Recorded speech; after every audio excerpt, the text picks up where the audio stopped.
नमस्कार दोस्तों, आप देख रहे हैं गुरुग्राम न्यूज़ 24। मेरा नाम महेंद्र सिंह। हरियाणा में आज वोटों की गिनती होनी थी, 8 तारीख थी। और हरियाणा की बात करें तो पहले बात करते हैं गुरुग्राम की। गुरुग्राम में 4 सीटें हैं गुरुग्राम ज़िले के अंदर, जिसमें गुरुग्राम सीट से मुकेश शर्मा 68,000 वोटों से विजयी रहे और उन्होंने नवीन गोयल को काफ़ी अंतराल, 68,000 का लंबा अंतराल होता है, वोटों के अंतर से हराया। वहीं बात करें विधानसभा, जो सबसे बड़ी विधानसभा है बादशाहपुर पूर्व हरियाणा की, वहां से राव नरवीर सिंह भी अच्छे खासे मार्जिन से चुनाव जीत गए। वर्धन को उन्होंने बहुत एक तरह से कहें तो चुनाव में हरा दिया। और वहीं तीसरी विधानसभा सोना की बात करें तो सोना में भी तेजपाल तंवर, जो कि बीजेपी उम्मीदवार हैं, वो भी जीत रहे हैं। हालांकि उनकी लीड इतनी नहीं है जैसे कि मुकेश शर्मा और नरवीर सिंह की थी, बट फिर भी वो चुनाव जीत रहे हैं। और बात करते हैं चौथी विधानसभा पटौदी की। पटौदी से भी बिमला चौधरी भी करीब 46,000 वोटों से शैली चौधरी को हरा चुकी हैं। तो गुरुग्राम जिले की चारों सीटों पर भाजपा का कब्जा हो चुका है। अब बात करते हैं पूरे हरियाणा में क्या हुआ। तो हरियाणा की बात करें तो हरियाणा में एक तरह से चुनाव से पहले ही, लोकसभा चुनाव से पहले ही हरियाणा के मुख्यमंत्री मनोहर लाल खट्टर को हटाया गया था, तो नए सीएम बनाए गए थे नायब सिंह सैनी।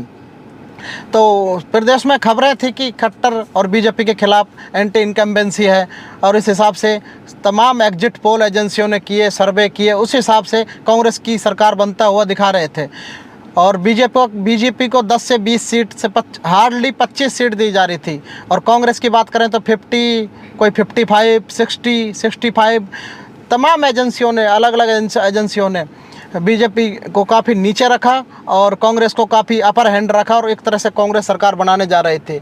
इसी हिसाब से फिर कांग्रेस में अंतर कलह भी चालू हो गई थी, जहां एक तरफ सीएम हुड्डा, जो कि उनके कंधों पे हरियाणा का कांग्रेस का कहें तो काफ़ी दारोमदार था, कुमारी शैलजा, वो भी चुनाव से दूर रही थोड़े दिन। उन पे भी अब गाज गिरेगी, क्योंकि वो भी चुनाव से थोड़ा दिन दूर रही और उनको मनाया गया राहुल गांधी के द्वारा। फिर से वो चुनाव प्रचार में आई, हालांकि लेट आई। तो बीजेपी की बात करें तो बीजेपी का कहीं देखा जाए तो चुनाव के दौरान, चुनाव से पहले लोकसभा में ही तय हो चुका था कि जब बीजेपी पहले 2019 में 10 की 10 लोकसभा सीटें हरियाणा से जीती थी, उसके बाद 2024 में 5 बीजेपी और 5 कांग्रेस जीती थी। तो उसी हिसाब से जब 2024 में 5 लोकसभा कांग्रेस की आई थी, तो उसी अंदाज लगाए जा रहे थे, कयास लगाए जा रहे थे, तो इस बार बीजेपी हरियाणा में भी सरकार नहीं बना पाएगी। और तमाम वही एजेंसियों के जो एग्जिट पोल थे, वो भी झुठलाते हुए बीजेपी हरियाणा में तीसरी बार सत्ता बनाने जा रही है।